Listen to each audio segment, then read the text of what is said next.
बिस्मिल्लाहिर्रहमानिर्रहीम। अस्सलाम वालेकुम। मुआशरती मुनाफ़क़त। सवाल: मैंने एक दोशीज़ा को लालच दिया कि मैं उससे शादी करूँगा, फिर उसके साथ गैर अखलाकी ताल्लुकात कायम किए। मैं निहायत दियानतदारी के साथ उससे शादी करना चाहता था, लेकिन बाद में मालूम हुआ कि उस लड़के के खानदान की आम औरतें ज़ानिया और बदकार हैं, यहाँ तक कि उसकी माँ भी। अब मुझे खौफ है कि अगर मैं उस लड़की से शादी कर लूँ तो वो भी बदचलन साबित न हो। तर्जुमान कुरान के जरिए मुतला कीजिए कि मुझे क्या करना चाहिए। जवाब: ये एक गुमनाम खत है जो हमें हाल ही में मौसूल हुआ है। अमूमन गुमनाम खतूत जवाब के मुस्तहिक नहीं होते, लेकिन इसका जवाब इसलिए दिया जा रहा है कि हमारी बदकिस्मत सोसाइटी में इस वक्त बहुत से ऐसे नौजवान मौजूद हैं जिनके अंदर साहिल जैसी जहनत पाई जाती है। खुद बदकार होते हैं, मगर शादी के लिए ऐसी लड़की चाहते हैं जो अफीफा हो।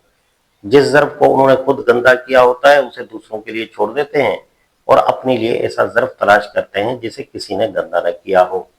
जनाब साहिल से गुजारिश है कि जिस लड़की को आपने खुद शादी से पहले खराब किया है, उसके लिए अब आपसे ज्यादा मौजू कौन हो सकता है, और वो आपसे ज्यादा किसके लिए मौजू हो सकती है।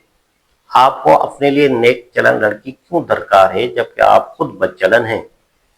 जब उस लड़की ने शादी से पहले अपने आप को आपके हवाले किया था, क्या उसी वक्त आपको मालूम न हो गया था कि वो बदचलन है। फिर आपको अब ये अंदेशा क्यों लाहक हुआ कि आगे चलकर वो कहीं बदचलन साबित न हो।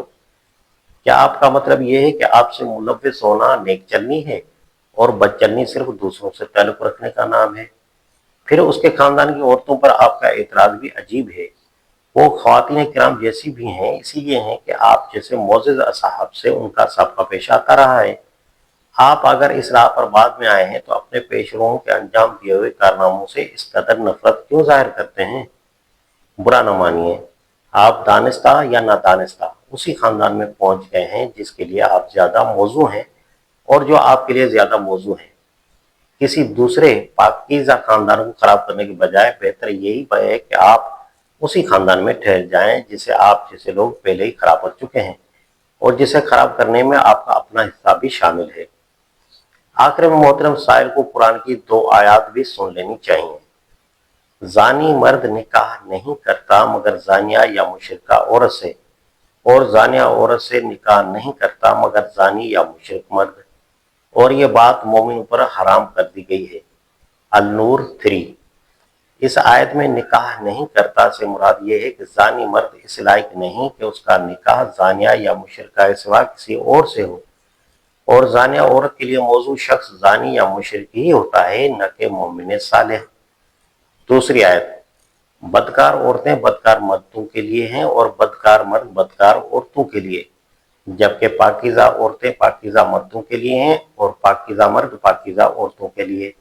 अल-नूर 26।